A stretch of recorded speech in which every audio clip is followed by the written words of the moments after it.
It's no secret that music can make you either cry if you need to cry, feel good if you need a little boost. And I also realized how music and movement could be such a beautiful therapy. You are your own greatest ally or enemy. Awaken the warrior within you. Take charge of your inner kingdom. Welcome to the Warrior Growth Academy podcast. Welcome to the Warrior Growth Academy podcast, where we build mental strength to not only survive, but to thrive in this life.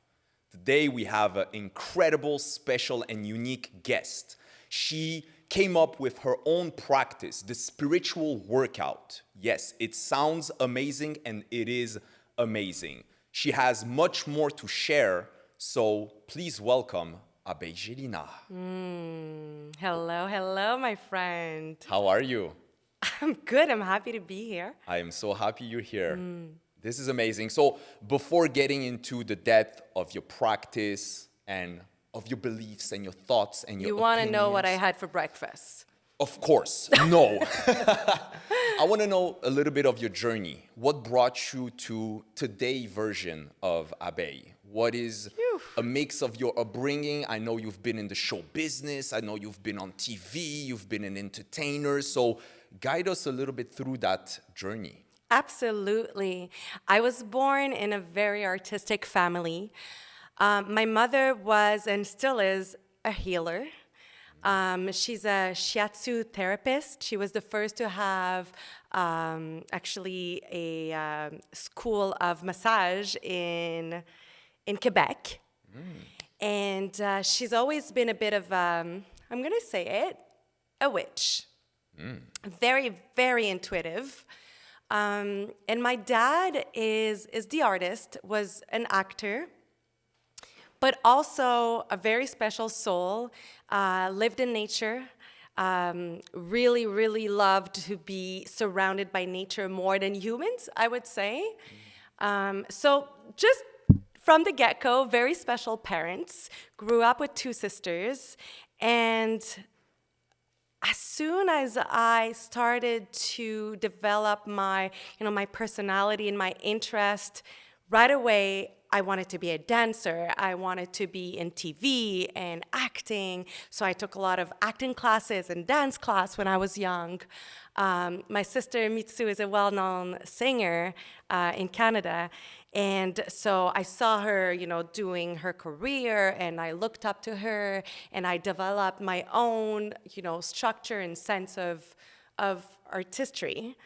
And it was always encouraged. It was always so obvious that that's what I wanted to do. I wanted to be an artist. I was an artist. And it was always encouraged, never doubted by my parents, because they were, special species. So they couldn't say, no, you have to be, you should be a doctor or this or that. So yeah, right away, that was a beautiful influence. My parents, my sisters, my other sister, Noemi, is also a massage therapist, like my mother. And so at a very young age, maybe 15 years old, I started a career as an actress in a lot of TV shows here in Quebec for youth.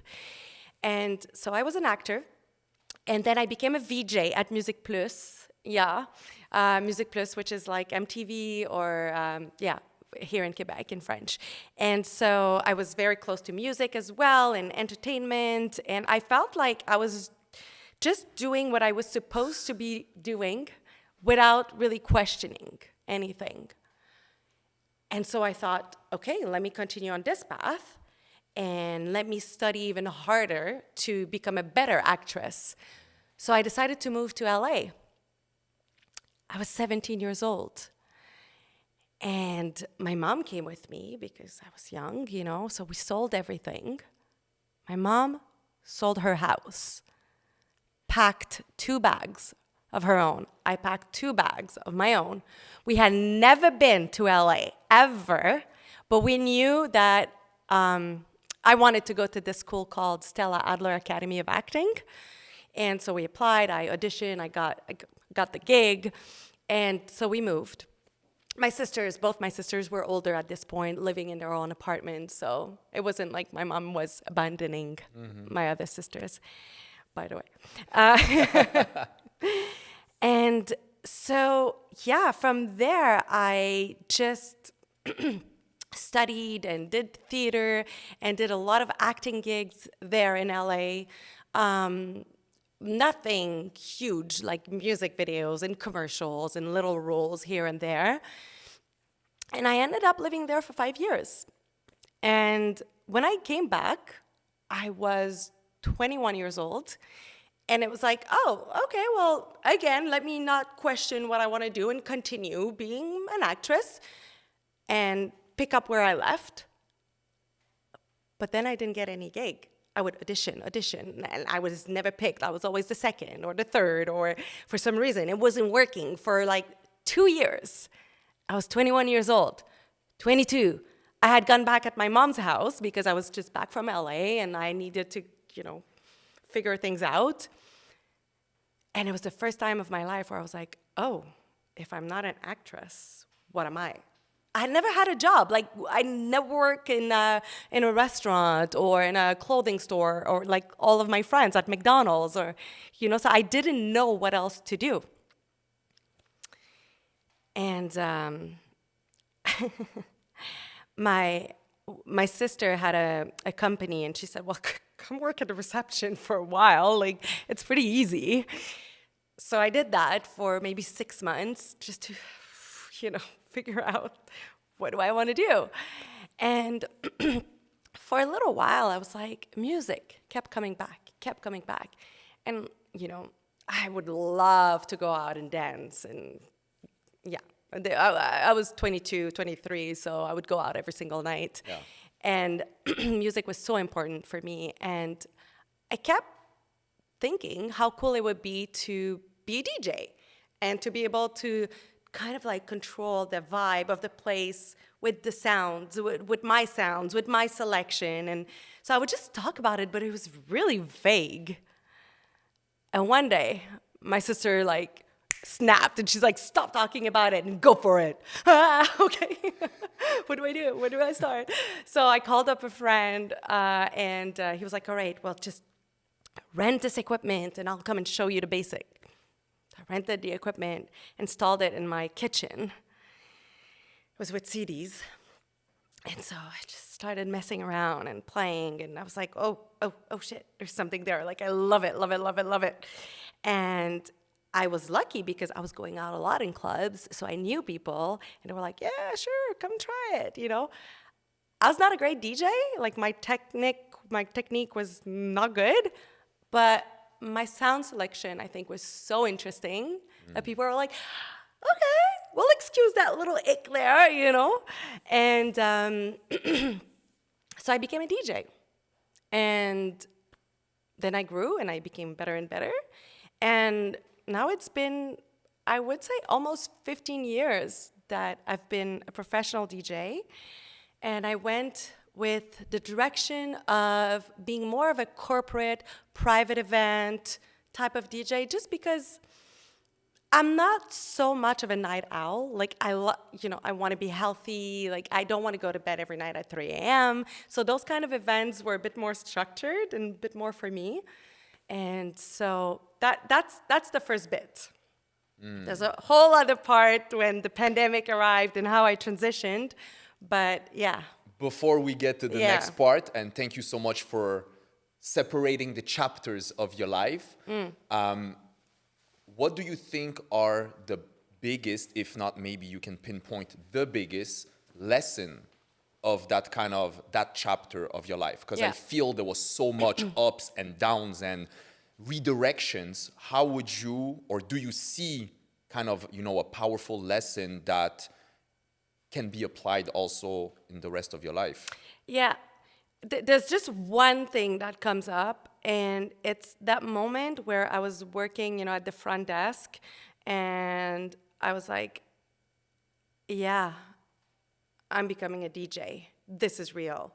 And I quit, and people were like, do you want to keep like a few days, like just in case? No, I'm going full in. And that's the message I sent. This is what I'm doing. There's no other choice. And it really worked in my favor. So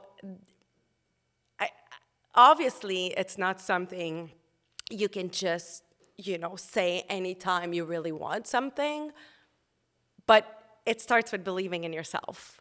And I sure did. I knew I had something unique to offer, because we all do. But it's about believing in your own gift. And that's what I think propelled me.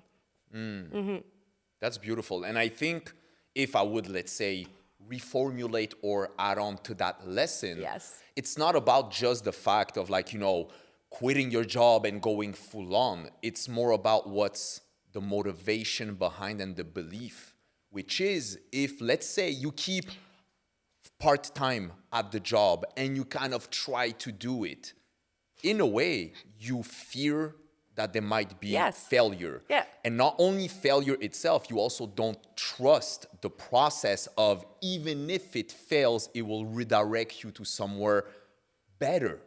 So I think that's also very interesting, because it's true, not for everyone the thing to do is, listen, quit your 9 to 5, you're miserable, and just jump head on into your project. Maybe not, but at least do something, a commitment that your actions prove that you believe in something greater. Absolutely. Every single day, for probably 3 months, in my kitchen, I would practice.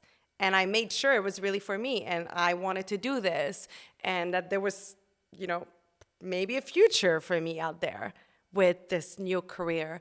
And every day I did something in that direction. So, yes. Yeah, what you said is absolutely right. I love it. All right, chapter number 2. Oh, man. Yes, Yeah, the pandemic hits. What happens? Yo. Nothing happened. That's what happened. Yeah. My agenda was filled, with gigs and corporate events and private stuff and all kinds of fun, luxurious, chic events. Silence. Silence. And so I saw all my DJ friends, going online and doing. You even did some online DJing at some point. Guilty. Yes. And but it took me a while to kind of just figuring out, because I didn't want to do it just to entertain people. It needed to come from a deeper place for me first. And so I started with playing music, yes, but not for others. I was like, okay, Abeille, you're not trying to entertain people right now. What would you listen to? What kind of music are you really into if it's not to make people dance and go, this is my jam, Because for years, that's what I've been doing.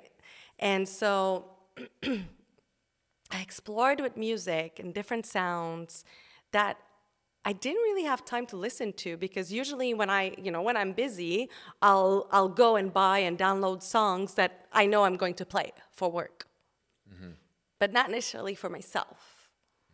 Yeah, there's a difference there. And so I started listening to so many different sounds that resonated with me in a super profound way, that would hit me at the right moment, and I'm going to say it, heal me. So, it's no secret that music can make you either cry if you need to cry, feel good if you need a little boost. And I also realized how music and movement could be such a beautiful therapy. And I started having those little sessions with myself, alone, at home.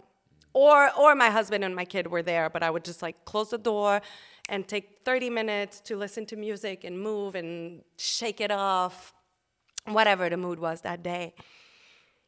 And from there, I discovered ecstatic dance. A whole universe there. And because we were behind the screens, I connected with a whole community online. And I took classes to become am I going to say it? Say it for me. Facilitator. Thank you. Excuse my français. Let me take my Abeille voice. Facilitator. Facilitatrice.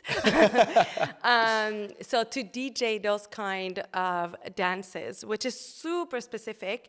When you do an ecstatic dance and you're the DJ, you'll start with a music that makes you connect with the moment, with yourself. It's like a meditation, really. And you just wonder, you take the time to wonder what's going on inside right now. Where am I? What am I feeling? What needs to come up? Or what do I want to attract? What's my intention for this dance? So the music has to be like really nice and soft and like kind of like a big blanket, So that's the music for a while, and then slowly, you bring it up, but you bring it so high that it's like you just let go completely with that initial feeling that you had at the beginning, and it'll come down again, just like in Shavasana in yoga, at the end where you're just laying down and absorbing everything you've been through. And the idea is really to not judge yourself, not judge others, not try to be cute when you dance, but to really feel your feelings and let your body move it. And it's really beautiful and profound. And at first you're like, what the heck? Like, this is weird. And when you go to an ecstatic dance, you're like, those people are strange. And they're on weed or drugs or what, I don't know, they're hippies. Like, it's like all kinds of judgments. But then you start doing it yourself and you're just like, oh, this is just my true essence that's coming out. And it's super, well, no, I'm not going to put a word on it because it depends. It's different every single time. It'll bring something different. Powerful. It's powerful. Let's say powerful. Yes. Anyway, so I explored with that. And then when, and I started doing those kind of little events online at first. And then the pandemic stopped. And I was invited in wellness retreats and yoga events and ecstatic dances. So I started DJing those kinds of events, which I still do and I love. And I also realized that it's not easy for someone who's never done anything like this to let go. It's really hard, actually. You can freeze. And so to have someone who can be there and guide you a bit and talk through the process can be really nice. But usually in typical ecstatic dances, that doesn't happen. There's no talking. But I wanted to talk. You got stuff to say. Yeah, because I think a lot of my community is a mix of people that are super used to those kind of events and modalities. And there's also, I call them in French, Monsieur, Madame, tout le monde, Yeah. John Smith and Jane Kane. Yeah, and I want John and Jane to experience something like that. So I thought, okay, let me try to figure out a way where I can help them release and open up to this. And I love breath work, I love meditation, I love affirmations, I love yoga, I love dancing, I love music. And so I kind of took all of my favorite things and put them into one and created the perfect mix. And I developed entraînement spirituel, spiritual workout. It's nothing new. Those are all modalities that exist, nothing new. But what's new is that I put them together. And it's with my energy, which I think is very relatable, which, I think energy is energy, right? Like you like it or you don't. But one of my mission is really to spread joy with what I do, whether I'm going to play at a corporate event or an ecstatic dance, or I'm going to guide a spiritual workout. And that's something completely new that I just added to, excuse me.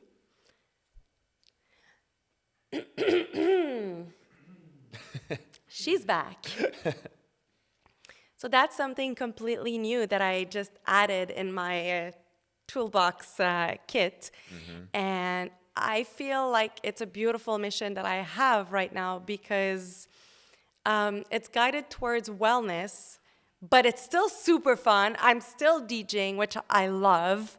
And it's also breaking down the barrier a bit of the world of DJing and the world of wellness. You know what I mean? Like, there's that image that we have of DJs, like parties and not necessarily super healthy, and then wellness, super woo-woo. But it's like, what about the in-between? And I'm all about the in-between. So, I love it. I love it. Let me just add, since we have also the presence of Bruce Lee here on the table. what's up, dude? What's up? What's up? I see you. His formula for, I think, pretty much anything, and that's what he did in his life, is to take something that exists, take what you feel is useful, put out what you feel is useless for you. It's an opinion. It's not a judgment of, oh yeah, the way they're doing movies is not the right way. No, we're talking about your own formula based on kind of a communal world that we live in, right? So we all co-create together. My gosh, yes. And then final step is make it your own. So what you just described, literally word for word, you took Bruce Lee's formula, which is most probably for someone who's on a mission, someone who's in their flow, their joy. This is the natural way, because as human beings, I don't think that inherently we feel the need to reinvent the wheel to be, seen as an artist or as someone useful or valuable. Right. We can very well take something. It's very and be like, egoist hey, also. how about we tweak it a little bit and we add this little thing? Oh, wow. One of the sudden, it's magical. Yeah, I totally agree because, yes, this is good. And we don't want to buy something just because, it looks good on paper and it's been done for thousands of years. But we want to relate to the person also who's going to present this to you or, guide you with a certain technique. Why am I going to listen to your podcast or somebody else's podcast? I freaking love your energy, right? So, yeah, absolutely. 100%. And just to also add the cherry on top of what you said, and also a question following, I had actually, and it's very funny, I had two friends that came at some point during the pandemic. I was in Tulum for a few months. I escaped the Western world. Good for you. Yes. So I was going to those type of ecstatic dances and all types of events.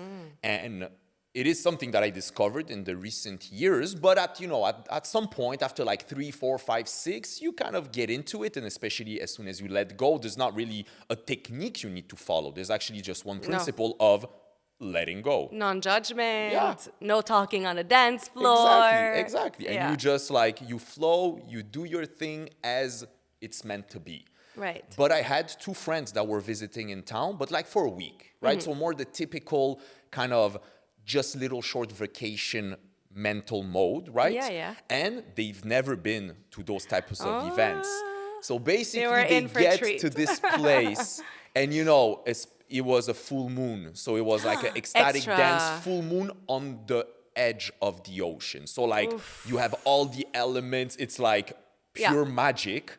And literally, they were not able to bypass what was happening, but truth to be told, they were not guided. So now, first of all, that's also why I believe you should exist across the world, not just in local community, but it's just a question of a few months or maybe weeks, right? If we Yeah. do a good job, even a few days, as soon as the practice is launched.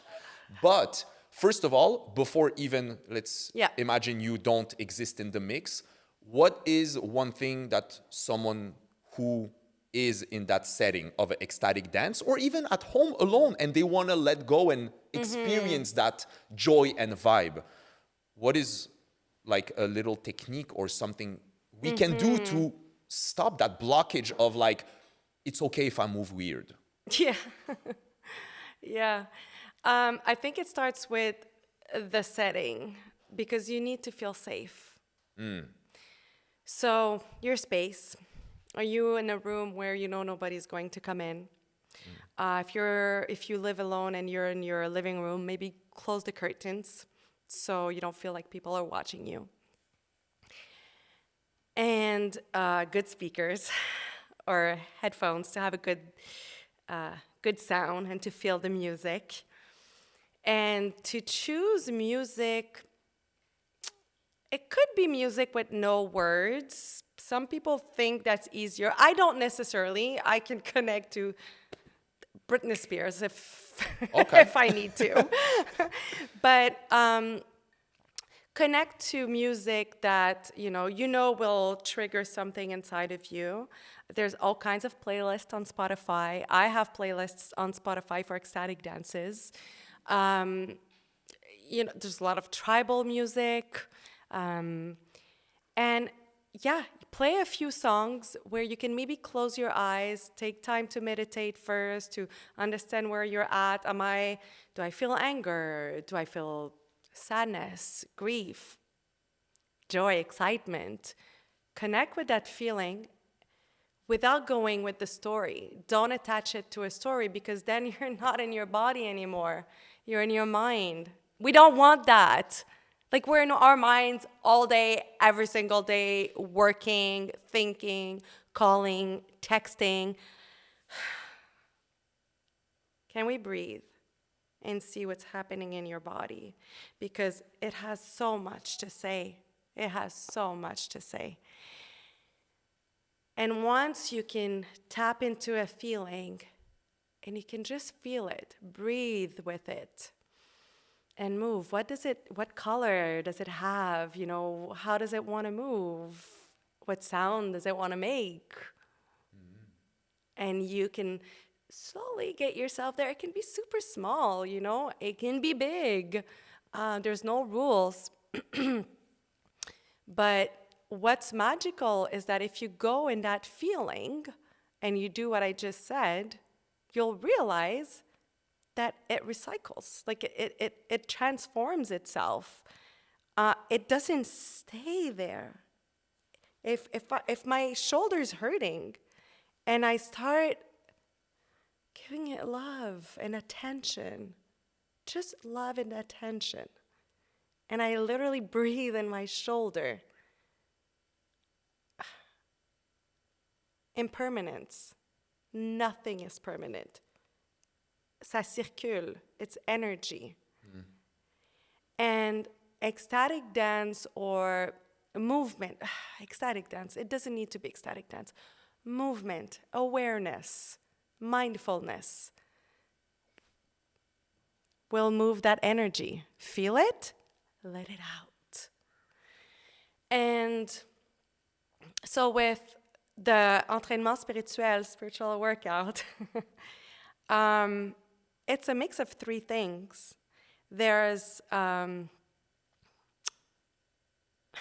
Ecstatic dance. in English, again, excuse me. Méditation active. Active meditation. Yes, thank you.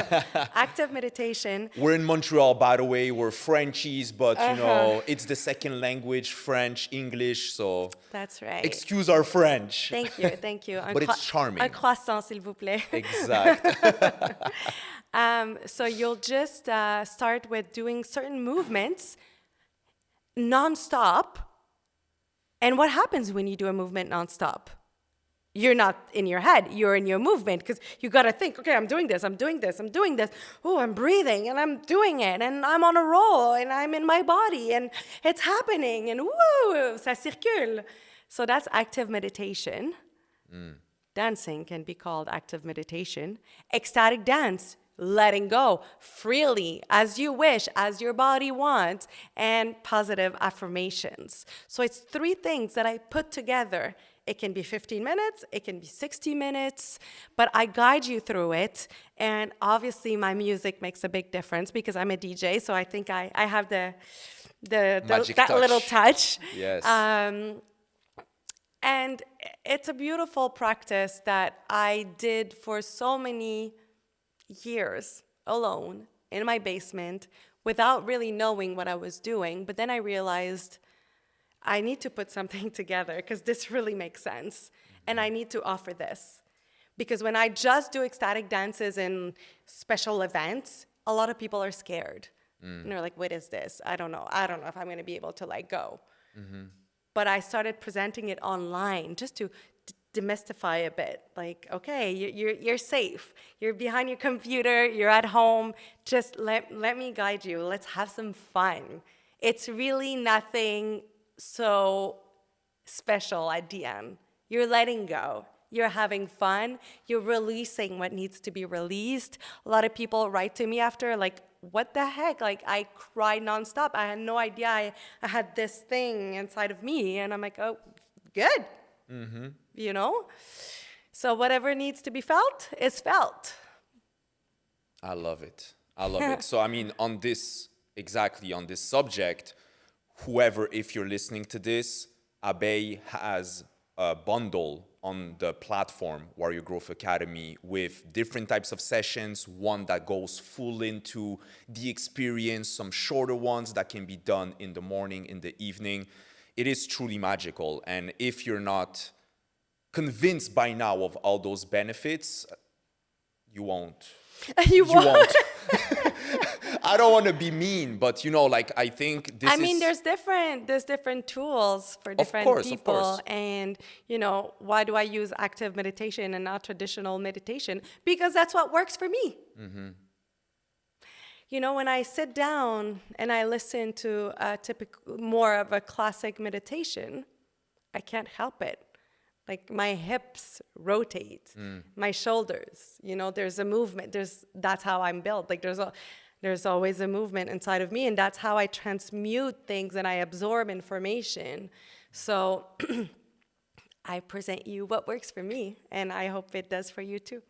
Absolutely. I don't think it is a coincidence that all the ancient civilizations have always had those practices, especially the dancing. That's international. Probably all little different versions of, meditation or that spiritual, more Zen side in different cultures looking differently. But this is something, if something is happening for thousands of years, it might be something that we should look into it, right? Absolutely. I think we're in this society. We're used to heal our problems by talking a lot, by being in our mind so much. We use therapy that way, which is beautiful and so helpful. But there's a moment where I think it needs to also be a bit more somatic and be felt. And if you can mix both together, beautiful. But yeah, I think we're ready for this. I think we're ready for this. We are. Is there something today we haven't talked that you would like to bring up? Have we forgotten something important? Have we forgotten something important? No, I feel like I'm super honored that you invited me to be on your platform, first of all. I started doing this really, like I said, because I needed to share this. It's a mission. Absolutely needed to share it. But I didn't think about it like a business. It wasn't like that. And so I didn't start with a whole structure, and maybe one day I will, hopefully I can. The reason why I'm saying hopefully is because hopefully I can touch more and more people. But then you invited me to be on your platform, and I thought, whoa, I don't even know if I'm ready for this. I'm just doing this on Zoom, live with my community. But it was such a beautiful opportunity for me, and I thank you for seeing me and my method. I'm saying it's very egoist, but again, like I said, it is. I put those things together. And I'm so happy to be able to share that energy with others and your community. And I think it's one big community at the end. Yes. All it takes is, curiosity, esprit ouvert, open spirit, mind. Yeah. And whether you're absorbing information just with curiosity, or you're trying to move with curiosity, what's happening here? What am I feeling? You're discovering, you're growing. So I'm super happy to be growing with you with this. Thank you.